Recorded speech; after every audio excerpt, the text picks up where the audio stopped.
Purihin po ang pangalan ng Panginoon, napakagandang awitin, anuman ang ating, anuman ang mangyari, amen? When sorrows like sea billows roll. Imagine nyo, noong Monday, biyaya ng Panginoon, nagkaroon kami ng chance na magpunta sa Subic, nag-swimming sa beach, and tuloy-tuloy yung alon. And yun yung picture ng awitin, when sorrows like sea billows roll, yung kalungkutan ay hampas ng hampas. Hampas ng hampas. Tuloy-tuloy. Yung katotohanan na tayo ay minahal ng Diyos ang hahawak sa atin. Well, tayo ay magpatuloy ho sa atin ng pag-aaral about the Ten Commandments. Let's first read muli itong 10 utos, and then let's go to the Lord in prayer. Commandment number 1, thou shalt have no other gods before me. Commandment number 2, thou shalt not make unto thee any graven image. Commandment number 3, thou shalt not take the name of the Lord thy God in vain. Number 4, remember the Sabbath day to keep it holy. Number 5, honor thy father and thy mother. Number 6, thou shalt not kill or murder. Commandment number 7, thou shalt not commit adultery. Commandment number 8, thou shalt not steal. Number 9, thou shalt not bear false witness against thy neighbor. And then number 10, thou shalt not covet. And again, ay akin ni-encourage ang bawat isa. Nawa, bago matapos yung ating serye about the Ten Commandments, ay nakabisado na natin itong 10 utos na ito. Tayo muna ay manalangin. Panginoon naming Diyos, aming Ama sa langit, aming patuloy kang pinupuri at pinapasalamatan sa biyaya mo, sa katapatan mo. Again, Lord, ang natapos na taon na 2024. Salamat, O Diyos, sa napakaraming biyaya. Salamat sa kagalingan sa mga karamdaman. At salamat din, O Diyos, hindi lamang sa mga bagay na sa aming paningin ay maganda, masaya at masarap, kundi, O Diyos, ang ayon sa iyong salita, kahit na mga bagay na sa amin ay hindi maganda o hindi masarap o hindi masaya, ito pa rin, Panginoon, ay instrumento mo upang kami ay patuloy na hubugin sa wangis ng aming Panginoong Hesukristo. Salamat, O Diyos, dahil tapat ka. Salamat, Panginoon, dahil ang iyong mga salita, ang iyong mga pangako ay patuloy naming nasusumpungan na totoo. At Lord, nawa tulungan mo kami itong buong taong ito ng 2025 ay patuloy kaming manatiling nakatayo sa iyong mga katotohanan. As we study, Lord, your word, particularly about your 10 commandments, nawa, O Diyos, bigyan mo kami ng bukas na puso't isipan, na tulungan mo kaming maunawaan ito, at hindi lamang ito maunawaan, kundi, Panginoon, as you said sa iyong salita, hindi lamang kami maging tagapakinig, kundi maging tagatupad o tagagawa. Ikaw lamang ang maluwalhati, O Diyos, bantayan mo kami, tulungan mo kami, at gayon din siyasatin mo kami. Anumang kasalanan, anumang nagawa namin, hindi ayon sa iyong kalooban, patawarin mo nawa kami, O Diyos, at patuloy sa biyaya mo ay kami magsumikap sa paglaban sa kasalanan. Lahat ng ito ay dalangin namin sa ngalan ng aming Panginoong Hesukristo. Amen. So let's proceed sa atin hong pag-review. We saw na the best na tignan ang mga kautusan ng Panginoon, to look at it in 3 categories. That is the ceremonial law, the civil or judicial law, and the moral law. Kung yung naalala na pag-aralan natin na ang civil law ay nag-expired na, at ang reason is the church is not a state. So hindi natin pwedeng kunin yung mga civil laws kung paano inihahandle yung mga krimen at mga lumalabag. For example, sa Old Testament, yung sumasamba sa mga graven images, that is capital punishment. Natin kukunin yun at ilalagay sa church, na pag merong member ng church na nakita natin na biglang ay meron palang tinatagong mga Diyos-Diyosan sa bahay, babatuhin natin hanggang siya ay mamatay. No, that is not the case. Ang paraan na binigay sa iglesia is through church discipline. So the church is not a state. Therefore, ang mga civil laws na ito ay hindi applicable sa atin. Next, the ceremonial law has expired. Ang ceremonial law, isa sa pinakamagandang halimbawa nito ay yung mga animal sacrifices. Bakit natin hindi na ginagawa ito? Well, because the Messiah has come. Dumating na yung pinoforeshadow nitong mga sacrifices na ito. Dumating na ang ating Panginoong Jesucristo, kung kaya't hindi na kailangang gawin. Meron ng iisang tagapamagitan sa Diyos at sa atin, kaya hindi na kailangan yung priesthood ng mga Levites. All believers, sabi ni Peter, are God's priests. We believe in the priesthood of all believers. Kaya pwede tayong dumirekta sa Diyos sa pamagitan ng ating Panginoong Jesucristo. Again, these ceremonial laws have expired. Now, pagdating naman sa moral law, makikita natin ang moral law ang siyang umaakto na enduring and just guideline for our relationship with God and with each other. And with that word enduring, it endures. Nagpapatuloy ang tinatawag na moral law or the 10 Commandments ng Panginoon, at ito pa rin ang nagsisilbing standard ng ating relasyon sa Diyos at relasyon sa kapwa-tao. And if you remember, ito ay sinamarize ni Jesus sa dalawang command: thou shalt love the Lord thy God with all thine heart, with all thy soul, with all thy mind, and with all thy strength, and then thou shalt love thy neighbor as thyself. It is enduring. Hanggang ngayon, ito ay applicable at iniuutos sa atin. Now, binigyan natin ng pansin yung proper use of the law. Hindi kanya-kanyang gamit kung paano natin gusto, may tamang gamit. At nagbigay nga ng babala si Pablo kay Timothy na mayroong mga tao na they desire to be teachers of the law, understanding neither what they say nor what they affirm. Hindi nila naiintindihan yung sinasabi nila. Salita sila ng salita, pero hindi na naiintindihan yung kanilang sinasabi. But we know that the law is good if a man use it lawfully. Ang kautusan ng Diyos ay mabuti kung ito'y ginagamit ng tama. At kung merong tamang paggamit, that means merong maling paggamit. At we considered 3 uses of the law. That is a map, a muzzle, and a mirror. Bilang map, ito ang nagbibigay sa atin ng direksyon, ang tamang daan o paraahan kung paano tayo mamuhay bilang mga mananampalataya. Bilang muzzle, ito yung nagbubusal. Ginigay ng Diyos ang kanyang nakasulat na kautusan, both sa bato at sa puso ng tao, at ang layunin nito ay ma-restrain ang sinfulness ng tao. Ma-restrain yung kasamaan ng tao. And then number 3, as a mirror or salamin. The law is a God-given means to help us see and acknowledge our sinfulness.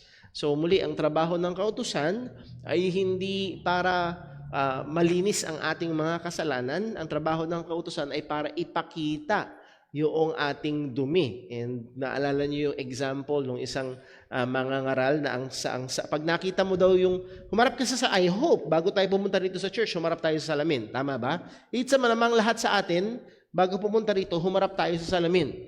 Pagharap mo sa salamin, may nakita kang may muta pa.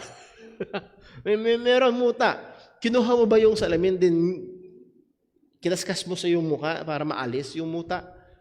Hindi. At ganoon din daw yung larawan ng mga tao na sinusubukang ipanglinis ang 10 utos sa kanila. No, ang gamit ng 10 utos ay hindi panglinis. Ang gamit ng 10 utos ay para ipakita yung ating karumihan.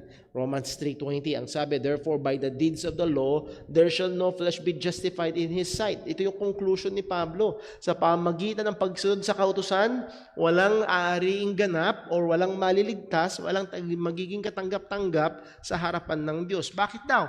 For by the law is the knowledge of sin. Yun ang trabaho ng kautusan. To make you knowledgeable of your sinfulness. To make us aware, para ipakita sa atin, as we have said, parang salamin, para i-reflect, makita natin kung ano talaga ang kalagayan natin bilang makasalanan. And also, we cannot forget yung pinaka-purpose ng kautusan sa Galatians 3:24, wherefore the law was our schoolmaster to bring us unto Christ. Ang gawain ng kautusan ay dalhin tayo kay Kristo, ituro tayo kay Kristo, that we might be justified by faith. So therefore, pag nagkaroon tayo ng kausap, may nakausap na akong ganun. Tinanong ko talaga, sabi ko dun sa tatay na kausap ko, tay, pag yung anak nyo ay nagtanong paano ako pupunta sa langit, anong sasabihin nyo sa anak nyo? Ang sabi ng tatay sa akin, kailangan niyang magpakabait, maniwala siya sa Diyos, magpakabait siya. Tapos yung nanay na nasa kusina, hindi ko alam nakikinig pala, biglang sumagot, sundin niya yung 10 utos. Yun na yun, yung sagot ng nanay. Para daw pumunta ang kanyang anak sa langit, sundin niya ang 10 utos. That is a very unlawful use of the law. Hindi yun tamang gamit ng kautusan. Sapagkat ang tamang gamit ng kautusan ay ito, to make you knowledgeable of your sinfulness. Ang tamang gamit ng kautusan ay ito, to bring us to Christ. Ang tamang gamit ng kautusan ay ito, to bring you to Christ that you might be justified by faith. Yun ang tamang gamit ng kautusan. Hindi ito isang paraan ng marami sa marami na hagdan patungo sa langit. No, ito ay tagapagturo patungo kay Kristo. Ipapakitang ikaw ay madumi at papakitang kailangan mo ang Mesiyas, ang tagapagligtas. Now, dito tayo natapos last Sunday, understanding God's law. Mahalaga, there is no problem with the law of God. Walang problema. Again, kung ang kautusan ng Diyos ay map, muzzle, and mirror, parang napakaganda, napakadali. Bakit parang ang gulo-gulo pa rin, Brother Paul? Well, ang problema ay wala sa salita ng Diyos, wala sa kautusan kung hindi nasa atin. Walang problema sa kautusan ng Diyos. Wherefore the law is holy and the commandment holy, just, and good. Ang problema ay nasa atin. As Paul said, na hindi ko ma-recall yung pinaka-verse, pero ang problema ay nasa atin dahil tayo ay makasalanan. Hindi natin kayang sundin ang kautusan. So the problem is in us and around us. Dalawa, nasa atin, nasa mga hindi mananampalataya dahil ang kanilang kalagayan sila ay nasa pagre-rebelde laban sa Diyos. Because the carnal mind is enmity against God. Ang kaisipan ng hindi Kristiyano, gaano man ito kamukhang karelihiyoso, but it is in enmity against God. But why? For it is not subject to the law of God, neither indeed can be. Hindi ito nagpapailalim sa kautusan. Now, again, when we say hindi nagpapailalim sa kautusan, ano ang trabaho ng kautusan? To show us that we are sinners and to bring us to Christ.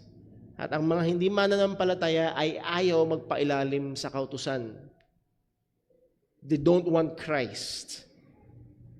At yun yung isa sa number 1 purpose ng law.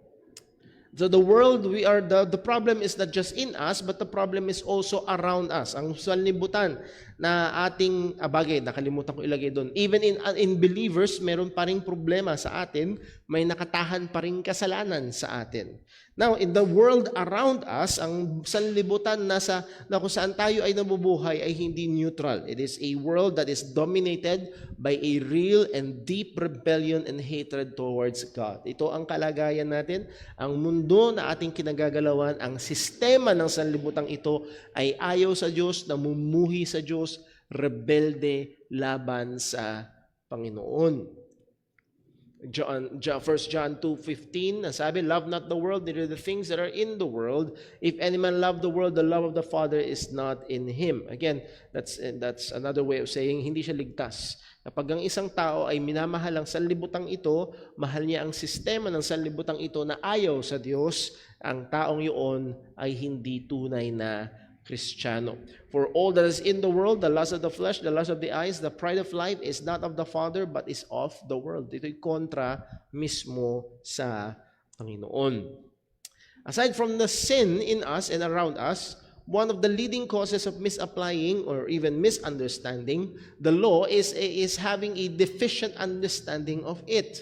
Isa sa mga dahilan kung bakit hindi ito na-apply ay dahil merong deficient na pagkaunawa. Merong kakulangan sa pagkaintindi. Maaaring sabihin ng iba, Brother Paul, anong mahirap dun? Ang sabi, thou shalt not commit adultery. Maliwanag yun. Thou shalt not kill or murder. Maliwanag yun. Hindi yata mahirap. Pero as we will see, ay merong matinding kapos o deficient or kulang na pagkaunawa sa mga kautusan. 1 Timothy 1:6 ang sabi, again, merong certain persons even in the church by swerving from this have wandered away into vain discussion, desiring to be teachers of the law, without understanding either what they are saying or the things that about which they may make confident assertion. So hindi nila naiintindihan yung kanilang sinasabi. Hindi na nauunawaan yung kanilang tinuturo. Again, hindi ibig sabihin na wala silang tinapos na mga pag-aaral, hindi ibig sabihin na sila ay nababaliw, pero hindi nila talaga naiintindihan yung kanilang mga katuruan. And they are misusing the law. Point, if we seriously and correctly study the Decalogue or the Ten Commandments, it will show that these commandments are deep, wide, and high. So hindi siya ganun kasimple. Hindi lang basta, well, thou shalt not bear false witness. Huwag kang magsisinungaling. Basta huwag ka lang magsasabi ng hindi totoo. Yun lang. Pero as we will see, Lord willing, masisimulan natin ngayong umaga, na ang mga kautusan na ito ay talagang malalim. Hindi siya mababaw. Ito ay malawak ang sakop nito. Ito ay mataas na standard ng Panginoon. So how should we study the law? Kung gusto natin talaga maunawaan to, paano natin ito dapat maunawaan?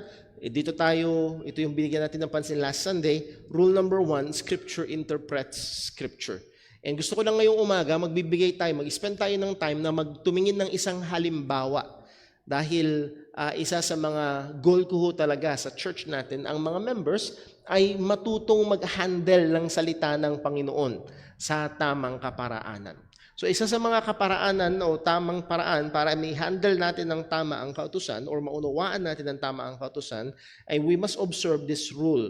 Number 1, Scripture interprets Scripture. Ano ibig sabihin? Since God is the supreme author and sole author of all the Scripture, He is omniscient and has perfect knowledge and wisdom. He will never contradict Himself. Dahil ang Diyos, yes, more or less 40 different human authors ang ginamit ng Panginoon, pero merong iisang one supreme author ang Bible, and that is God. At ang Diyos na ito is omniscient, ang Diyos na ito is perfect sa kanyang wisdom and knowledge. Therefore, hindi pwede na kukontrahin ng Panginoon ang kanyang sarili. So anong ibig sabihin nun? This is not only applicable to the proper understanding and handling of the law, but also it applies to all parts of Scripture. That means walang lugar sa Scripture na pwede nating i-interpret contrary sa ibang Scripture. So isa sa mga magiging gabay natin at bantay natin, kung tama ba ang pangunawa ko sa sinabi ng salita ng Diyos na ito, ay yung sinasabi ng salita ng Diyos sa ibang mga lugar patungkol sa paksa na yon. Sabi ni R.C. Sproul, we are to interpret Scripture according to Scripture. That is, the supreme arbiter in interpreting the meaning of a particular verse in Scripture is the overall teaching of the Bible. Ano ba yung overall teaching ng salita ng Panginoon? For example, nabasa mo, for there is one mediator between God and man, the man Christ Jesus. So maliwanag yun, ang taong si Kristo Jesus. And ngayon, dahil binabasa mo yun, parang ang dating pambira, tao pala talaga si Kristo . Teka muna, ano ang sinasabi ng buong Biblia? At muli, tuwing ginagamit yun sa akin ng kamag-anak namin na miyembro ng INC, sabi ko, wala akong problema dyan. Totoo naman, naniniwala akong totoong tao si Kristo. Dahil naniniwala akong siya ay Diyos na nagkatawang tao. Dahil hindi lang yun ang sinasabi ng Bible. Ang sinasabi ng Bible, in the beginning was the Word, and the Word was with God, and the Word was God. Pagdating sa verse 14 ng John chapter 1, and the Word was made flesh. Sila may problema doon. So, muli, pag ini-interpret natin ang Bible in any, kung man nasa Old Testament o nasa New Testament, wag dapat ko kontra sa ibang bahagi ng Scripture.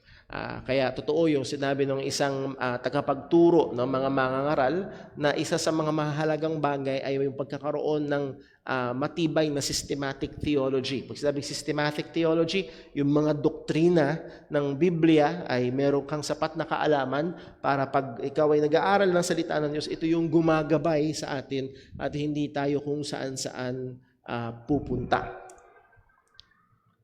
Romans chapter 2 verse number 6. Romans 2 verse 6. Ito yung sinasabi ko kanina na magbibigay tayo ng example. Romans 2 verse 6. Example ho ito, no? Nung Scripture interprets Scripture. Okay? Nung rule number 1. So Romans chapter 2 verse 6, ito po ang sabi. Who will render to every man according to his deeds? Ang Diyos daw, yung pronoun na who, and that is God. Anong sabi? God will render to every man according to his deeds. Ibibigay daw o igagantimpala ng Diyos sa bawat tao ang sang-ayon sa kanyang gawa. Okay? Ano ito? Verse 7. To them who by patient continuance in well-doing seek for glory and honor and immortality, ano daw ang ibibigay? Eternal life. So doon now sa mga nagpapatuloy sa paggawa ng mabuti, ibibigay ng Diyos ang eternal life. Pagdating sa verse number 8, but to them that are contentious and do not obey the truth but obey unrighteousness, indignation and wrath, tribulation and anguish upon every soul of man that doeth evil. So, to make this to the passage short, yung gumagawa ng mabuti, bibigyan ng eternal life. Yung gumagawa ng masama, bibigyan ng tribulation and anguish, indignation and wrath. Sa madaling salita, yung gumagawa ng mabuti, langit. Yung gumagawa ng masama, impyerno. Teka muna, Brother Paul, kala ko ba ba't parang salvation by works yata to? Ayan. At meron actually gumagamit ng Romans chapter 2, verse 6 hanggang verse 9 para ipakita na ang salvation is not by grace alone, through faith alone, in Christ alone, but really ang salvation is according to our performance, according to our works. Kasi ang Diyos ay matuwid. Actually, pag binasa niyo, I believe sa verse 10, ang sabi niyan, for God is no respecter of persons. Hindi palakasan. Hahatulan ka ng Panginoon. Pag ikaw ay mabuti, bibigyan ka niya ng buhay na walang hanggan.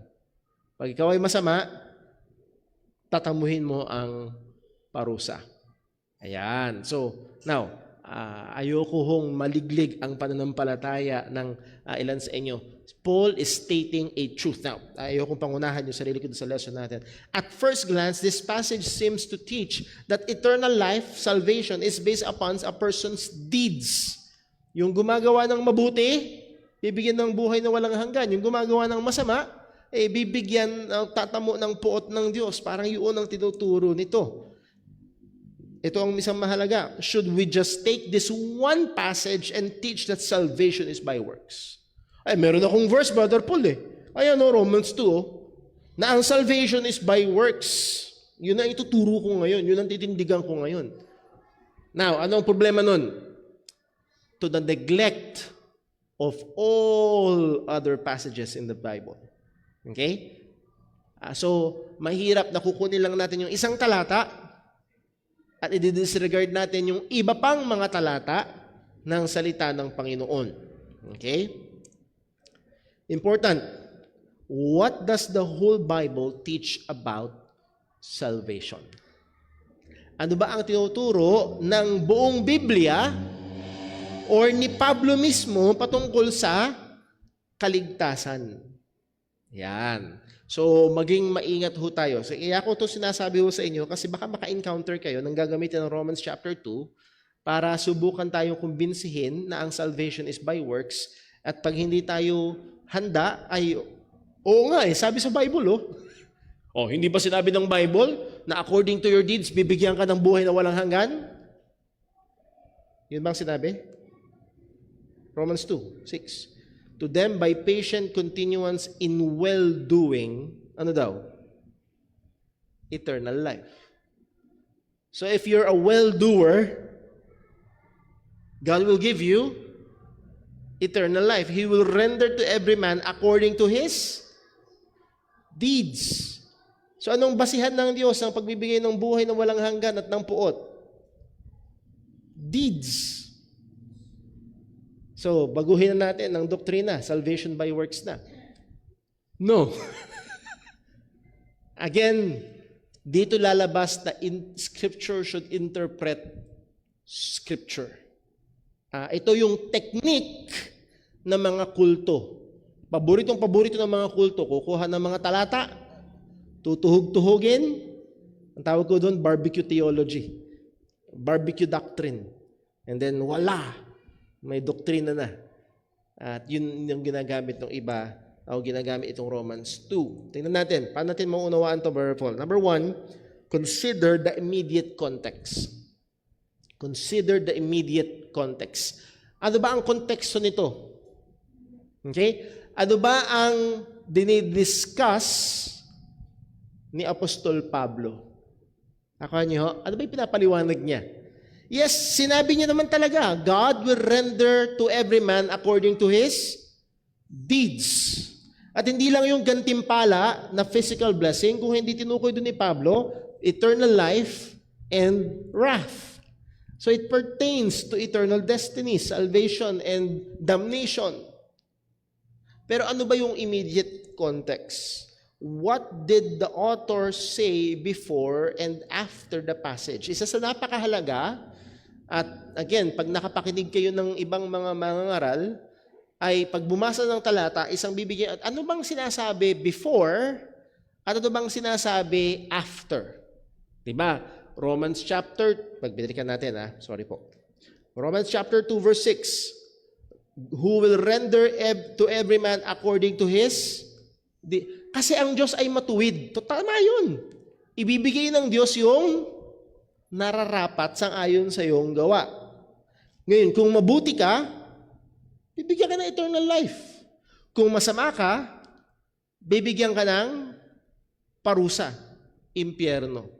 Now, nasan yan? Romans chapter 2. Pag dumiretso ka pa ng konti sa Romans chapter 3, ano masusumpungan natin sa Romans chapter 3 verse 10?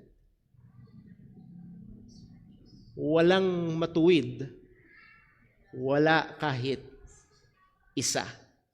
Nakuha niyo?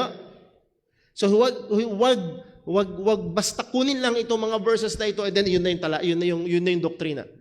Kundi basahin niyo ano yung susunod and basahin niyo rin kung ano yung preceding, ano yung sinasabi ni Pablo. Ano bang nandito yung tanong. Sorry po. What did the author say before and after the passage? What is the point the author is trying to make? Ano ba yung punto na sinusubukang gawin ni Apostol Pablo? Sa Romans chapter 1, 2, and 3 hanggang verse 20, Romans 3:20, ang punto ni Pablo, lahat ay makasalanan at nasa ilalim ng puot ng Diyos. Pag binasa nyo mula Romans chapter 1 verse 18 hanggang Romans chapter 3 verse 20, yun ang big idea. Hudyo ka man o hintil, ikaw ay makasalanan. So pag nilagay mo yung Romans chapter 2 verse 6 hanggang verse number 8 or 9, doon sa konteksto na yon, hindi nagtuturo si Pablo ng salvation by works. Actually, ang sinasabi ni Pablo, hopeless ka kung ang salvation ay by works. Kasi ang Diyos ay matuwid. Kung mabuti ka, bibigyan ka niya ng buhay na walang hanggan. Kung masama ka, bibigyan ka niya ng parusa. Ito ang bad news. Lahat ay masama. Lahat ay masama. Nakuha niyo ho? At yun ang consistent na theme ng salita ng Panginoon. So Romans chapter 2, verse 6 hanggang verse number 9, ay hindi nagtuturo ng salvation by works. Na may pag-asa sa salvation ng by works. Actually, kung ang salvation is by works, we're hopeless. We're hopeless. Yun ang sinasabi ng salita ng Panginoon. So answer, Paul was giving evidence that all men, Jews or Gentiles, are all sinners and are under the just wrath of God. Yun yung purpose ni Pablo. Yun yung kanyang gawain. Yun ang sinisikap niyang gawin sa Romans chapter 1, 2, and 3. Nang lahat ng tao ay makasalanan at nasa ilalim ng puot ng Panginoon. Romans 2 verse 1, therefore thou art inexcusable, O man, whosoever thou art that judges, for wherein thou judgest another, thou condemnest thyself, for thou that judgest does the same thing. Verse 2, but we are sure that the judgment of God is according to truth. Yun yung ine-establish ni Pablo. Ang pag-ahukom ng Diyos ay sang-ayon sa katotohanan. So ito yung totoo. Kung mabuti ka, langit ka. Kung masama ka, impyerno ka. Bakit? Dahil ang Diyos ay matuwid. Pero pag binasa mo pa, lalabas, sinabi pa sa Romans 2 verse 11, for there is no respect of persons with God. Hindi porkit Hudyo ka o hindi porkit Hintil ka. Hindi yun ang usapan. Hahatulan ka ng Diyos sa matuwid na paghahatol. Now, ito ang problema. Verse 9, Romans chapter 3 muli.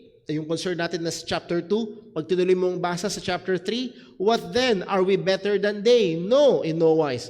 For we have before proved, both Jews and Gentiles, that they are what?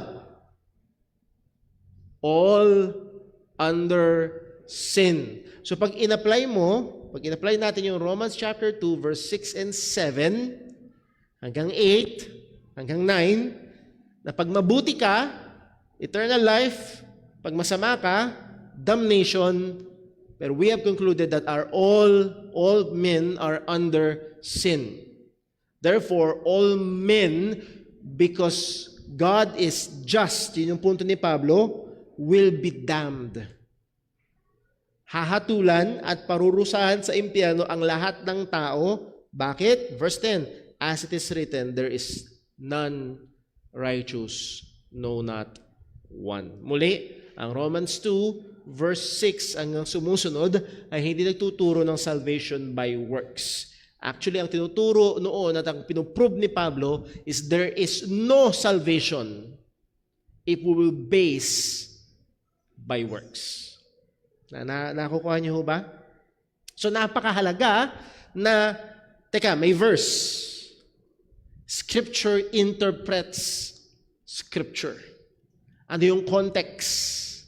Ano ba yung punto ni Pablo? Ano yung sinabi niya before? Ano yung sinabi niya after? Isa ito sa napakahalaga. Na napaka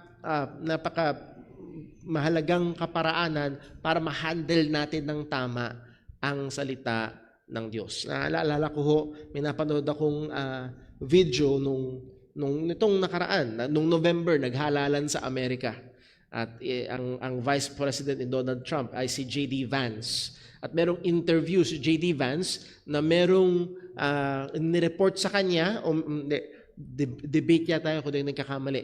Merong debate at siya ay kinakastigo dun sa sinabi niya.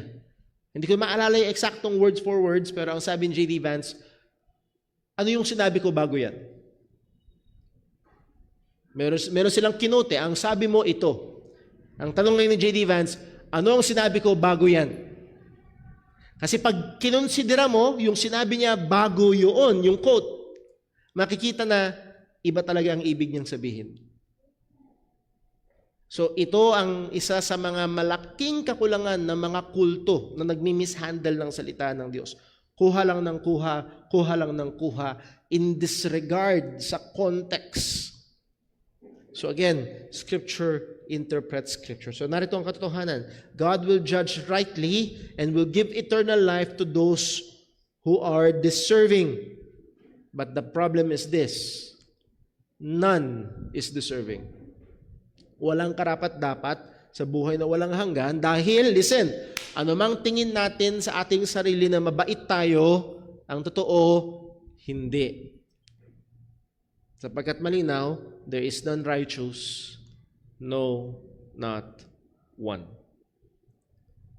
So truth Ang Diyos ay hahatol ng matuwid at magbibigay ng buhay na walang hanggan sa mga karapat-dapat. Narito pa rin ang katotohanan, pag tinuloy mo ang basa, there are no deserving persons, for all are sinners and deserving of God's wrath.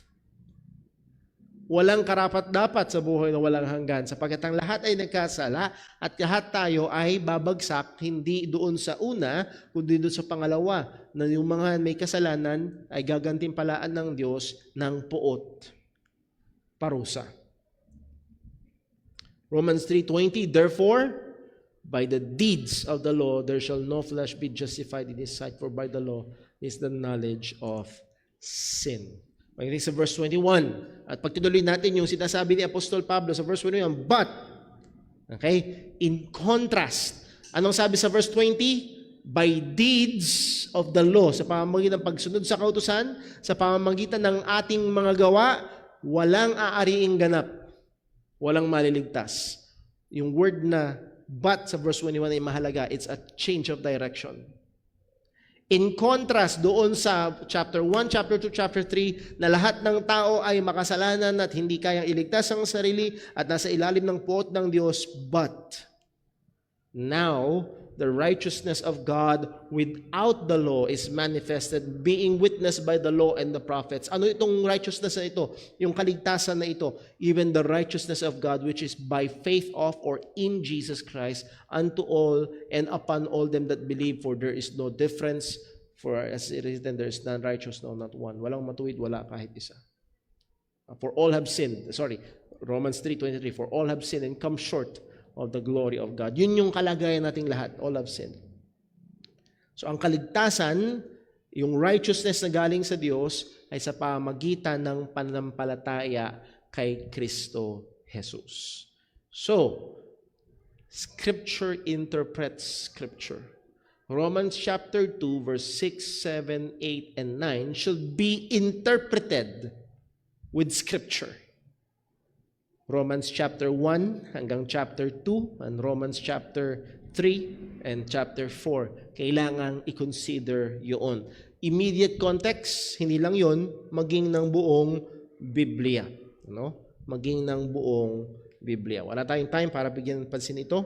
Other passages, malinaw, Romans 2:8, for by grace are ye saved through faith, and that not yourselves, it is the gift of God, not of works, lest any man should boast. Titus 3:5, not by works of righteousness which we have done, but according to His mercy, He saved us. Salamat sa Diyos, it's not according to the righteousness which we have done.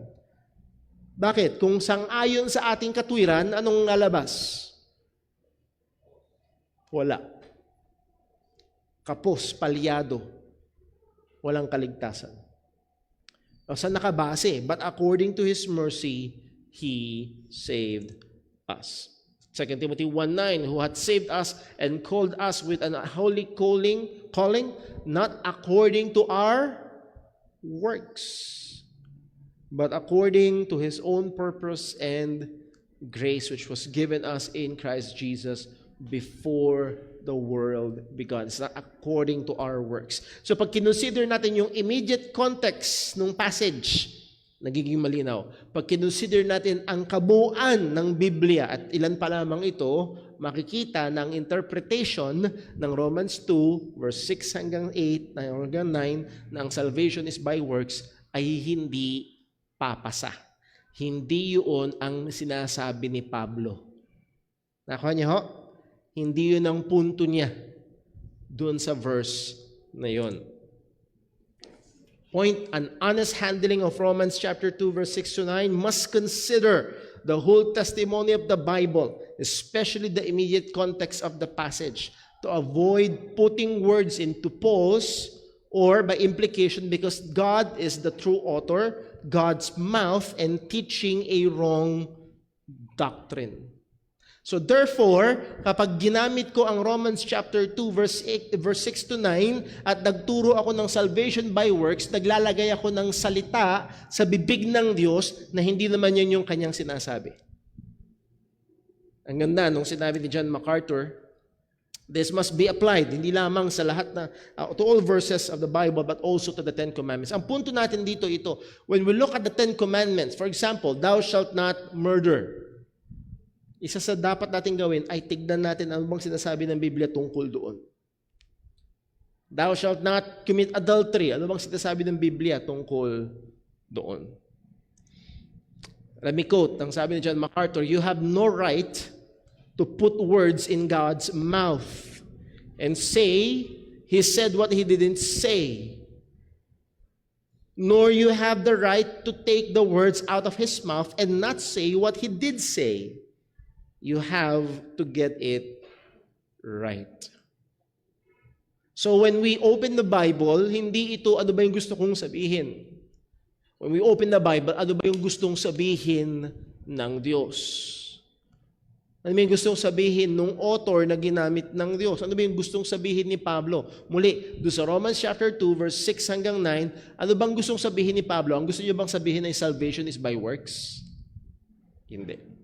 So therefore, kapag ginamit ko ngayon talata na yon para palabasin yon, naglalagay ako ng salita sa bibig ng Diyos. And alam nating lahat, pag meron tayong kausap na ganun, naglalagay ng salita sa ating bibig, natutuwa ba tayo? Hindi. Hindi ko naman sinabi yan eh. Nung sinabi ko yun, alam mo naman, ang ibig sabihin ko, hindi ganun. Minamali. Tinitwist. And we find it offensive sa ating mga makasalanan. Gaano ito ka-offensive sa Diyos na banal. So Scripture interprets Scripture. Napakahalaga na i-consider natin yung immediate context at yung konteksto ng buong Biblia at yung mga sinasabi ng Biblia sa iba't ibang mga lugar ang siyang tutulong para magkaroon tayo ng tamang pagkaunawa. And we will apply this rule sa 10 Commandments. Rule number 2, inside and out. When we study the law of God, we should remember that the law of God is inside and out. Ibig sabihin, may kinalaman ito sa kalooban at may kinalaman din ito sa panlabas. The Ten Commandments deal with both the internal and the external. Ang 10 utos ay hindi lamang tumapatungkol sa mga ginagawa natin, kundi meron din itong kinalaman sa mga nasa sa puso at kaisipan natin. The Decalogue calls for outward obedience and it also demands inward conformity. Ang 10 utos ng Diyos ay hindi lang basta nagsasabing, wag mo to gawin, wag mo to gawin, wag mo to gawin. Therefore, wag natin isipin na basta, well, hindi ko naman ginagawa yun eh. Thou shalt not murder, wala pa naman akong pinapatay, hindi okay na ako. No, hindi lamang yung ginagawa ng kamay, kundi maging yung kalooban natin ay dapat na matalian ng mga kautusan ng Panginoon. Sabi nga ni Thomas Watson, man's law binds the hands only. God's law binds the heart. Ang kautusan ng tao ay nagtatali ng kamay. Pero ang kautusan ng Diyos, hindi lamang kamay, kundi ito'y nagtatali rin ng puso. So makikita natin na ang sakop ng, kasabi ko nga kanina, it is deep, wide, and high. Gaano ito ka-wide, gaano ito kalawak ang sakop nito? Sakop ng 10 utos, hindi lang ang ating ginagawa, kundi maging ang ating ninanasa o maging ang ating iniisip. Okay? Halimbawa, hindi mo nga tinampot yung patalim at tinarak doon sa tao. Hindi mo ginawa. Hindi ako nag-murder, ha? Hindi ako pumatay. Pero sa isip mo, ilang beses mo nang ninasa, nagawan ng masama. So ang kautusan ng Diyos ay sumasakop hindi lang sa panlabas, kung hindi maging sa panloob. As the moral law is a reflection of the character of God, it is clear that in relation to man, it also covers the inward character of man. Again, as we have studied, nire-reflect ng moral law ang karakter ng Diyos. Bakit niya, nung sinabi ng Diyos, thou shalt not commit adultery, because God is a covenant-keeping God. God is a faithful God. Therefore, He expects na yung kanyang mga mananampalataya, yung kanyang mga nilikhang tao, will also be faithful covenant keepers. At isa sa mga pinakamahalagang covenant na ginagawa ng tao sa isa't isa ay yung covenant ng marriage. Nakuha niyo ho? Dahil ang Diyos ay tapat, dapat ang mga nilalang din ng Diyos ay tapat sa covenant na yun. At dahil ito ay nagre-reflect ng karakter ng Diyos, makikita natin na ang mga kautusan na ito ay hindi lamang may kinalaman sa aksyon natin, kung hindi maging sa inward character natin. Sabi nga ni Phil Ryken, God holds us accountable not only for the sins we commit with our bodies, but also for the sins we commit in the privacy of our own hearts, minds, and wills. Hindi lamang yung kasalanan na ginawa. And again, we often tap our shoulders. Okay lang ako, di ko naman ginawa. Pero yung isip at puso, yung mga pagnanasa na taliwas sa kautusan ng Panginoon, ito ay saklaw rin ng Diyos. The best example of this is the 10th commandment. Ano yung 10th command? Ano yung pang-10 utos? Thou shalt not covet. At first glance, pag unang tingin, commandment number 1 hanggang 9 seem to govern outward actions. Tama? Pinagbabawal ang pagsisinungaling, pagnanakaw, pagpatay, adultery, pangangalunya. These are all outward actions. Pero pagdating sa commandment number 10, the 10th command deals exclusively with the heart. Thou shalt not covet. Huwag mong nasain, huwag mong imbutin, huwag mong gustuhin yung bagay na hindi tama na maging sayo. Thou shalt not covet. So nasaan yun? Yung commandment number 10. Ang commandment number 10 ay inward, sa puso. The 10th commandment does not address any actions, but it deals with the affections. Yung commandment number 10, wala siyang ina-address na may ginawa ka. Ang commandment number 10 ay maaaring nakaupo ka sa bahay mo. Wala kang quote-unquote ginagawan ng masama. Pero yung puso mo ay ninanasa ang bagay na hindi dapat para sa iyo. You are coveting. This sets the Decalogue as a far superior moral standard to existing laws or standards then and now. Ito yung nagbubukod tangi at nagpapakita ng superiority ng 10 utos ng Diyos. Yes, as we have said, ang kautusan ng Diyos ay nakasulat sa puso ng tao. That's why may mga manifestations nito maging sa ibang mga, ano bang tawag dito? Sa mga ancient civilizations. Even hundreds of years bago ibigay yung 10 Commandments kay Moses, meron ng mga civilization na naglatag ng kanilang mga batas. At ang makikita ay almost merong mga similarities. Isa sa hindi ko makalimutan ay yung Code of Hammurabi.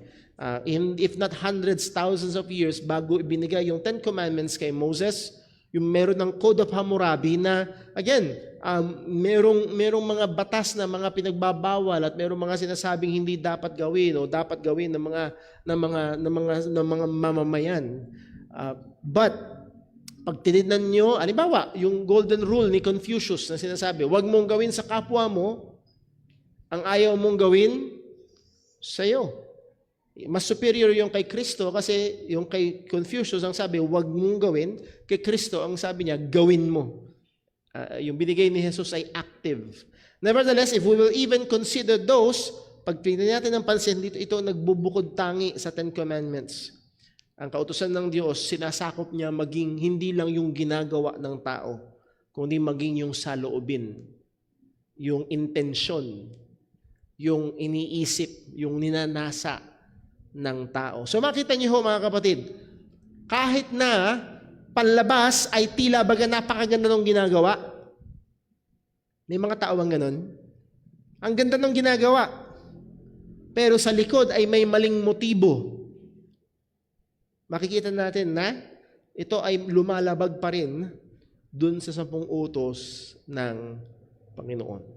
So it does not only cover yung outward actions, but also it deals with the affections. God exercises authority not just with our actions, but also with over our affections. Ang otoridad ng Diyos ay hindi lamang sa ating ginagawa, kundi maging sa ating mga iniisip at ninanasa. Yun ay sakop ng kautusan ng Panginoon. So we could be, kasi muli, napakadali na magpanggap na okay, nasa church ka linggo-linggo, nakabihis ka na maayos, nakabehave ka sa loob ng church, pero gaano ka rebelde, gaano ka kasama, gaano ka itim, gaano kadami yung basura sa puso at isip. Na maaaring walang ginagawa yung kamay, pero punong-puno ang puso at isip. Ito ay sakop ng kautusan ng Panginoon. Point, the proper understanding and application of the 10 Commandments includes both inside and outside. So when we look at the 10 Commandments, okay? When we look at the 10 Commandments, it's both inside. Bigyan ko kayo ng example. Ano yung 5th commandment? Thou shalt honor thy father and thy mother. Sa Ephesians chapter 1 verse 6, binigyan dito ng delineation ni Pablo, obey your children, obey your parents. So narito ngayon yung kabataan, inutusan ng magulang, nene, magwalis ka. Ako na naman. So nagwawalis siya. Sumunod ba siya? Nagwawalis siya. Pero ino-honor ba niya? Hindi ano.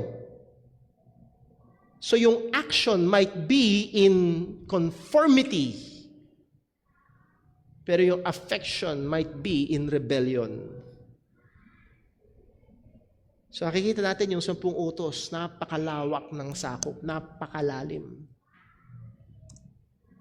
The 10 Commandments are spiritual and it requires inward and outward submission. Hindi lamang ito panlabas. This was made clear by Jesus in the Sermon on the Mount. Again, nasabi na natin ito bilang example. Halimbawa, sa Matthew 5 verse 27, ang sabi niya, ye had heard that it was said by them of old time. Again, this is not Jesus quoting the Old Testament. Na kung kinukot niya ang Old Testament, ang sasabihin ni Jesus, it is written. Hindi. Ang kinukot ni Jesus ay yung mga Jewish teachers, yung mga religious teachers, yung mga rabbis.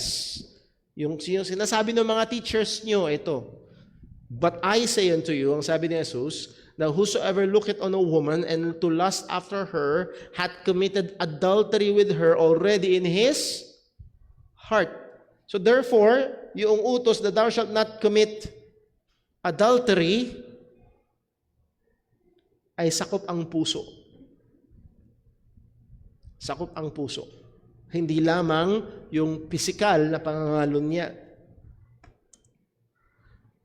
So the essence of the 7th commandment goes beyond merely forbidding illicit sexual behavior. It condemns sinful sexual desires. So yung 7th commandment, sana makita natin, no? Nakukuha niyo yung punto. Kung bakit ang tamang pangunawa sa 10 utos ay hindi lang ito 10 utos nagbabawal na mga gagawin, kundi ito yung mga kautusan na sumasakop maging sa ating mga damdamin. Matthew 15 verse 18, anong sabi? But those things which proceed out of the mouth come forth from the heart, and they defile the man. For out of the heart proceed what? Evil thoughts, murders, adulteries, fornications, thefts, false witness, blood. Ano yun? Yun nasa verse 19. Halos lahat ng nasa commandment 5 hanggang 10. So saan na nanggagaling? It proceeds from the heart. So itong mga kasalanan na ito sa puso ay sakop. Paano Paano mo masasabing mali yung nararamdaman? Babase pa rin sa kautusan. These are the things which defile a man, but to eat with unwashed hands defileth not the man. Di tayo matatapos. One of the main points that Jesus was making is that sin is not only the acts of sin, but also the desires or affections of it in the heart. Ang kasalanan ay hindi lamang yung mga gawa na panlabas, kundi ang kasalanan ay maging yung mga pagnanasa na nasa loob. The standard by which it can be and should be assessed is the moral law of God. Paano ko ngayon i-assess yung aking saloobin? Paano ko i-assess yung nararamdaman, yung iniisip? Walang pagbabatayan pa rin, ang standard pa rin na walang iba kung hindi ang mga kautusan ng Diyos, particularly ang 10 utos. Now we see how truly deep, wide, and high is the moral standard of God. And let me end with this sinabi ni Phil Ryken, since the law is spiritual, we must apply the 10 Commandments to our inward affections as well as to our outward actions. So ang kautusan ay spiritual. Hindi ito may kinalaman lamang sa panlabas na gawa, kundi may kinalaman ito at sakop nito ang ating mga kalooban, kaisipan at mga nasa. With that, meron ba may tanong? Hindi tayo matatapos. Question? Good morning, Brother Paul. Good morning po. Tanong ko lang po, kung ang isang tao ay Kristiyano na at nagkakasala pa rin siya laban sa Diyos, hindi pa rin nakakasunod ng perpekto sa kautusan, paano siya nananatiling matuwid sa harapan ng Panginoon? Okay, very good question. Ang totoong Kristiyano, again, ang premise ay totoong siyang Kristiyano, totoong siyang nanampalataya sa Ebanghelyo. Pero yes, nagkakasala pa rin siya. Kahit si Apostol Pablo, aminado, yung ayaw niyang gawin, nagagawa niya, yung gusto niyang gawin, hindi niya nagagawa. Nagkakasala pa rin ang totoong Kristiyano. Pero paano siya nananatiling matuwid sa harapan ng Panginoon? Dahil sa katwiran na ibinihis sa atin sa pamamagitan ng ating Panginoong Jesucristo. Ganun kahalaga yung doctrine ng imputation of righteousness. Yung ating kasalanan ay ibinilang kay Kristo at siya ang nagbayad, at yung katwiran ni Kristo, siya kaya ganun kahalaga na paulit-ulit ng Bible na siya'y nabuhay ng walang kasalanan. Kapag merong hinatulan sa gawa na karapat-dapat, si Jesus lang yun kasi nabuhay siyang walang kasalanan. At yung buhay na walang kasalanan na yun naman yung kinredito sa atin bilang mga mananampalataya. So that's why in Christ we have there's therefore no more condemnation to them which are in Christ Jesus. Wala nang anumang hatol. Bakit? Kasi hindi dahil sinless tayo, kundi dahil ibinihis na sa atin ang katwiran ni Kristo at yung kasalanan natin ay binayaran na ng ating Panginoong Jesus. So when God looks at us, ang kanyang kinukonsidera ay hindi yung ating deeds, kung hindi yung katwiran ng ating Panginoong Jesus. That's why He can look at us with kindness, with grace, and He can, because God cannot look upon sin. So sa atin, kaya mayroong mabuting dealing sa atin ng Panginoon ay dahil sa pamamagitan lamang ng ating Panginoong Jesucristo. So, again, yung imputed righteousness ng ating Panginoon. Thank you very much. A very good question, Sister Marica. Pakihintay po yung mic.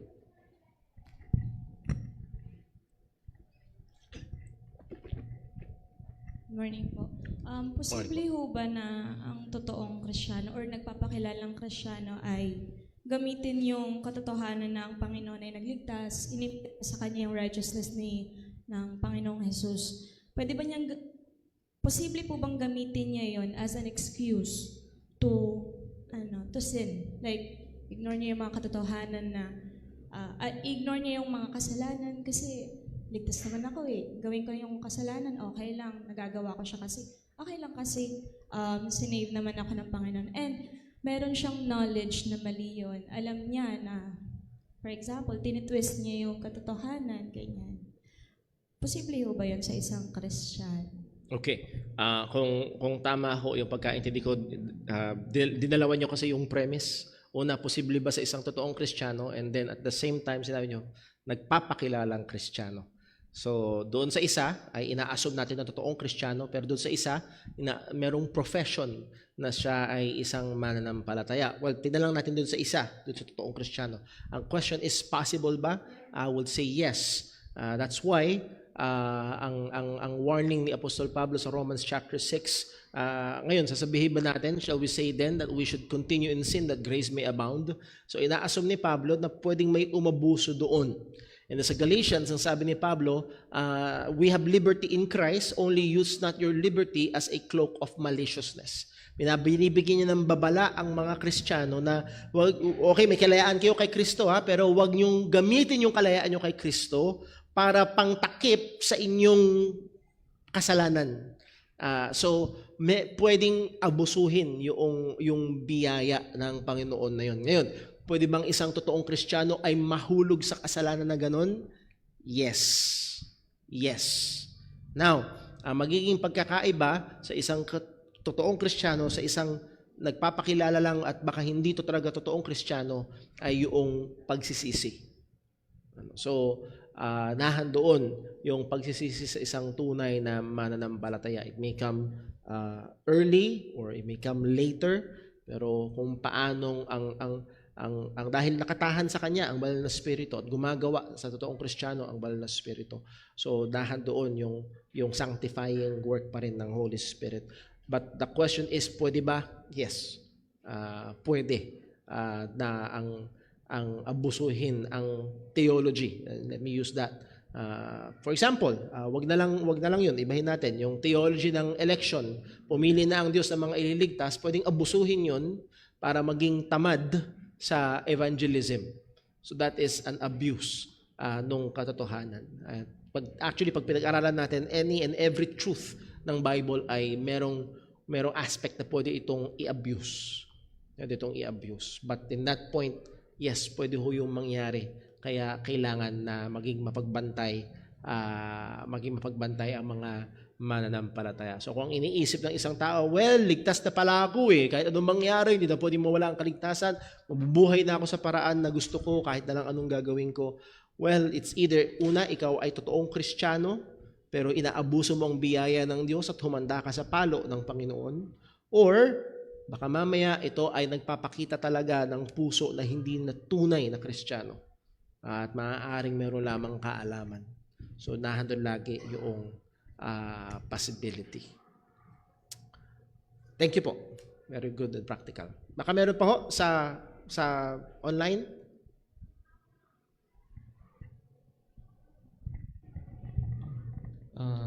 Morning po. Galing po ito kay Brother Junjun. Delikado po ba yung doktrina na walang konteksto? Doktrina na walang konteksto? Yes. Siguro, paano ba sasabihin? Siguro ang better word, ewan ko, baka ito yung ibig sabihin ni Brother Junjun, hindi doktrina, kundi interpretasyon na walang konteksto. Kasi a text without a context is a pretext. Ibig sabihin, ang verse sa Bible, kung walang context, pwede mong palabasin ng kahit na ano. Kaya may mga nagtatanong, Brother Paul, isang Bible lang naman, bakit iba-iba ang katuruan? May tuturong si Jesus ay Diyos, may tuturong si Jesus ay tao lang, may tuturong si Jesus ay kapatid ni Lucifer, may tuturong, again, marami doon ay nanggagaling sa hindi tamang pag-handle ng salita ng Diyos. So napakahalaga ng context. Kung merong isang rule na ganda kailangan nating tandaan is yung context rule when it comes to understanding or interpreting the Word of God. Ano ba ang ibig sabihin? Ano ba ang ibig sabihin ni Pablo nung sinabi niya ito? And it will help pag binasa natin yung preceding and proceeding na mga passages.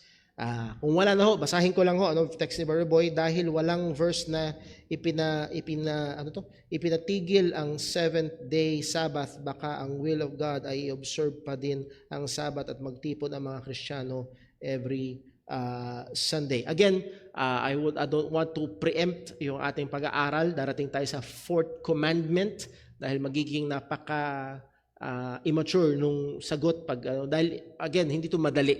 Yung issue ng 1 to 3 and 5 to 10, walang problema. By and large, ang Christianity merong agreement. Pero pagdating sa fourth commandment, even among evangelical Christians, true evangelical Christians, merong mga different camps and everything in between. So titignan natin ito. So mag-ingat lang ho. Ayoko lang nung maging bara-barabay yung approach natin dito. Siguro para lang maunawaan nyo kung saan nanggagaling, kung paano ko ito pinoproseso.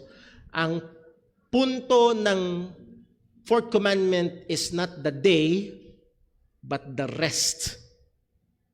Nakuha niyo ho? Ang punto ng fourth commandment ay hindi yung araw o hindi yung pahinga. Naliwanag ito ni Kristo. Man is not for the Sabbath, but Sabbath is for man. At yun yung nawala yung rest. Naging pabigat sa mga Hudyo ang Sabbath. Now, ang sabi ni Jesus, "Come unto me, all that you labor and heavy laden, and I will give you rest." Ang kapahingahan natin ay wala sa araw ng Sabado. Ang kapahingahan natin ay nakay Kristo. Titigil muna ako doon. Okay? Medyo ganun ko pinoproseso. At marami pa tayong titingnan ho doon. But again, just to give you kung saan ko tinitingnan ang aspeto ho na ito. Hindi siya nakapako sa araw, hindi nakapako siya sa persona ni Kristo na nabuhay muli sa unang araw ng linggo. Number next, ang text ni Verbo, ang kasalanan ng anak ay hindi pwedeng bayaran ng ama. Paano umubra na tayo ay tinubos ni Jesus? Sapagkat si Jesus ho, ang ating representative, he is our second Adam. Siya ay sinugo ng ama bilang representante, malinaw yan sa Romans, kung paano kay Adan with man ay pumasok ang kasalanan. Also, with man, pumasok din naman ang buhay na walang hanggan. So we hold and we believe, yung sinasabi ng Biblia, ang tawag ko dyan is the doctrine of federal headship. He is our representative. Kung paanong sa ayot sa gusto natin, ang kasalanan ni Eva at Adan ay may epekto sa atin. Okay? Ganun din naman, yung ginawa ni Kristo ay merong epekto sa mga nakay Kristo. So, yung federal headship.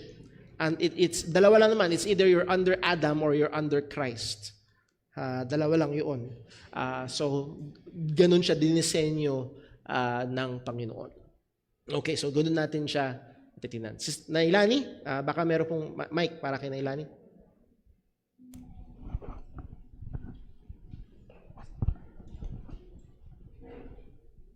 Good morning po Good sa morning lahat. po. Happy New Year po. Happy New Year. One of the 10 commandments is, "Thou shalt not commit adultery." Commit adultery, apo. Ngayon po, common na common yung live-in. Okay po. No? If we say live-in outside of marriage, Okay po. is that an adultery? Okay. Is that considered an adultery? Ayan. Pagdating po natin doon sa seventh commandment, "Thou shalt not commit adultery," makikita natin yung lawak nito. Hindi lamang, kasi pag technical definition ng adultery is two married people or at least one of the parties is married engaging in sexual illicit activity outside of marriage.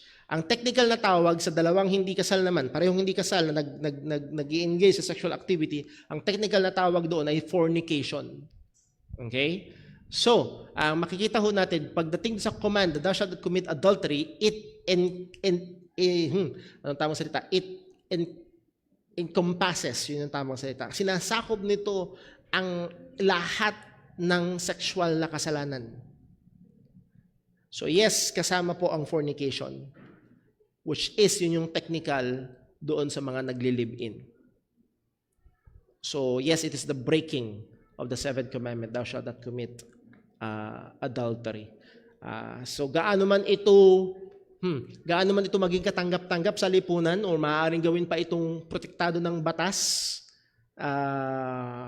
pero hindi. Merong moral law ang Diyos na kailangan na pagbatayan ng tama at mali. So the short answer po na is yes. Kasama ho yun. Okay, with that, Happy New Year. Ay, nice, Brother Lance. Isa pa akong question kay Brother Lance. May 3 minutes pa.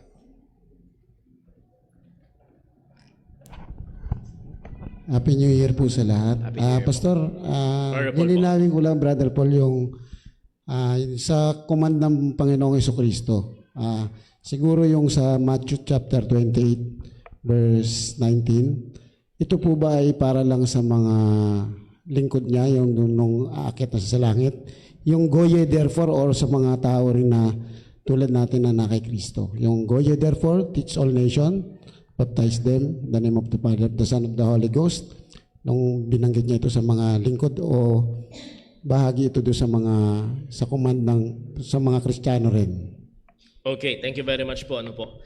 Yun bang Matthew 28, yung tinatawag na Great Commission, ay para lang ba doon sa mga lingkod ng Diyos, or para ba ito sa lahat ng mga Kristiyano? And the answer to that, as I see it, is both. Actually, doon sa main context ng kausap ng ating Panginoong Jesus ay yung mga disipulo niya. Okay? Yung kanyang nung time na yon ay yung mga apostles, yung mga disciples, which is sila yung unang recipient ng utos na yon. Wala naman tayong lahat nung binigay yon ng ating Panginoong Jesus. Wala rin naman si Apostol Pablo nung binigay yon ng ating Panginoong Hesus Kristo. So yung command na yon is primarily given sa kanyang mga disciples that they should go and teach all nations and to baptize and to make disciples of the Lord Jesus Christ. Now, by extended application, ito ay obligasyon ng lahat ng mga mananampalataya for us to go and to make disciples of Christ, primarily by preaching and sharing the gospel of our Lord Jesus Christ. At ang pangunahing, ano bang tamang salita, institusyon na inilagay ng Diyos para magawa yon is not the government, it's not even the family, but the church. Sa loob ng church, nangyayari, dinisenyo ng Panginoon ng church, nagbigay siya sa Ephesians chapter 4 ng mga tagapagturo, teaching them, yun yung application nun. Nung sinabi ni Jesus, teaching them to observe all things whatsoever I have commanded you sa Great Commission. At yun ay mangyayari sa loob ng context ng isang local church. So yes, primarily, ito ay sa mga disciples or apostles, but secondarily, ito ay lalong dapat maging mabigat sa mga nasa ministry, but ito ay obligasyon ng lahat ng mga Kristiyano. In order, kailangan ay obserbahan yung order ng sinasabi ng salita ng Panginoon. Dahil ang Diyos sa church ay naglagay ng mga ministers. Kahit sino-sino pala, tayo na lang magturo-turuan, teaching them to observe all things. Lahat pala tayo eh. Yes, lahat tayo ay natututo sa isa't isa, pero naglagay ang Diyos, may order na nilagay ang Panginoon sa loob ng kanyang iglesia. So, ang sagot ko doon ay both. Sa mga lingkod at yun din sa bawat mga tunay na Kristiyano na bahagi ng iglesia. Okay, with that, tayo po yung manalangin. Panginoong Diyos, aming Ama sa langit, salamat po sa iyong salita. Lord, salamat sa iyong kautusan na siyang salamin namin, na siyang gabay namin, mapa namin. Gayun din ay kapangbusal, Panginoon, sa kasalanan. Salamat, O Diyos, at nakita namin kung gaano ito kalalim, gaano ito kalawak, gaano ito kataas. Nasakop nito, O Diyos, hindi lamang ang gawa ng aming mga kamay, kundi maging ang laman ng aming mga puso. Turuan mo nawa kami, Panginoon. Ipaalala mo ito lagi sa amin. At sa mga panahon, Panginoon, na nahandoon ang daya ng kaaway, nahandoon ang pita ng laman. Nawa, O Diyos, ang iyong mga kautusan ay patuloy na maging paalala, pangpigil sa amin upang kami ay hindi magkasala laban sa iyo. Ingatan mo kami, Panginoon, maging ang time ng fellowship, ikaw po nawa magpala, ang pagsasalusuluhan, O Diyos, maging kalakasan ng katawan, at ikaw pong patuloy naming maluwalhati, maging sa pagpapatuloy pa ng aming gawain maya-maya. Dalangin namin ito sa pangalan ng aming Panginoong Yesus. Amen. Break time po tayo. Muli mga kapatid, Happy New Year. Break time po tayo.